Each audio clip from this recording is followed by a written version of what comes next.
Hello, most of you will be coming over here from my store's group page on Facebook, which is simply Joy Metaphysicals and More.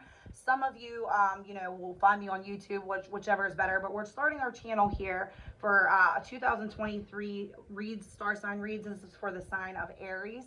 What I did is I pulled one card for each month and did clarification on each card to see kind of like a buildup of 2023, what it's bringing for you. I also pulled a lot of oracles too. I pre-shuffled, meditated, pulled the cards ahead of time because there's so many cards just to save us some time on video. We're going to go ahead and jump into your reading. Now in January, a lot of you are going to be going through things that you're finding out. So there's going to be secrets exposed, a light shown on something that's really going to play with your happiness factor here. This is around abundance, family, home, that sort of thing. But coming around to February, you're really kind of trying to stand in your power over whatever this hit is that you're taking in January. But there's still things you're not seeing. There's still an impatience factor around this, and they're still really trying to halt some sort of ending or some type of closure that needs to happen regarding something that's about to close out here. Now, coming into March, you have your tower moment. So this is the build up to this tower moment here. There's a lot of contemplation around this. There's somebody who's not happy with their options around this. Somebody has a choice between two people. It could be two lovers. It doesn't have to be. Or it could be some sort of options. There's different options out there that somebody's trying to explore. Now, moving ahead till April, we're still not trying to face the facts here. We're still not trying to face things. We're really trying to put a hold to any type of emotion regarding this, whether it be closure, whether it be, crying it out or just like getting past this. But after this, we move forward to the month of May. In May here, it looks like we're finally getting everything.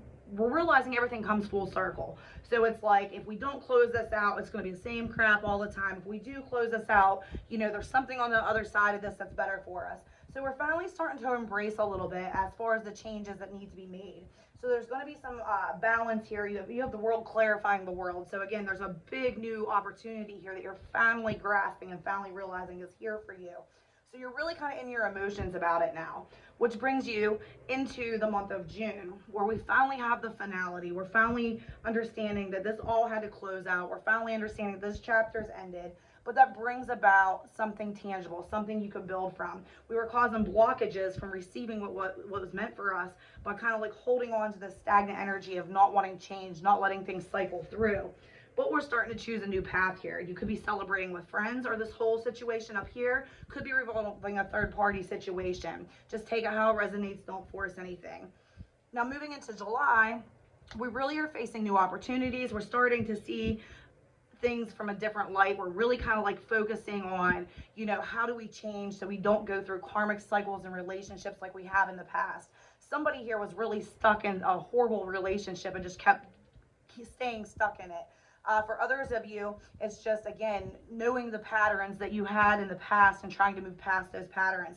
So there's a big, huge awakening starting to happen here come July, where we're really kind of like facing things inwardly to kind of like put the puzzle pieces together so this doesn't happen again. Now, coming into August, we have, you still feel like you left something out in the cold. You're seeing hope and faith in things, and again, a huge awakening. So there's a lot about like awakening, again, seeing things from a different light, contemplating on options here. August into September, you may kind of like go into a seclusion period where you're cutting off communication from people. You don't want to fight or you bicker or anything like that. But again, this is also bringing a lot of awakening. And moving into October, we have, again, kind of just focusing on money, finances, moving forward here, needing to find strength and courage.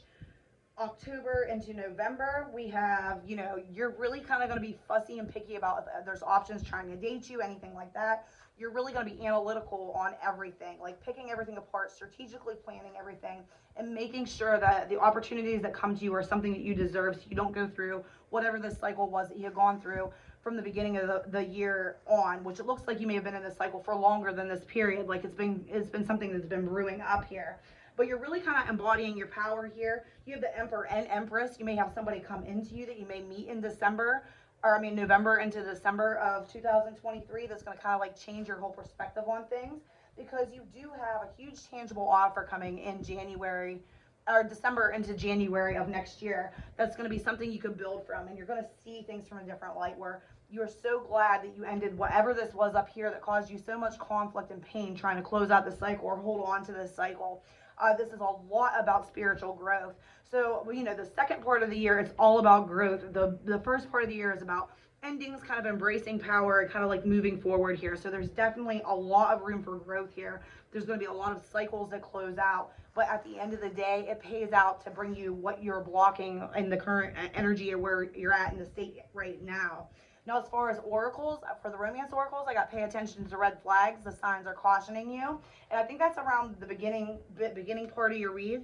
Make the effort. Great love is worth taking the steps you're guided to take. I think that again is toward the end here. True love. This is a romance of your lifetime, and again, you do end up meeting a suited pair here. My guess is it's going to be around November to January of next year. November, December, January. You have a decision needs made. Major ending, Pisces. So you may be going through a major ending around Pisces season because it kind of shows in the cards here between April and May is like the finality into June here, or it could be with a Pisces. You also have hello from heaven.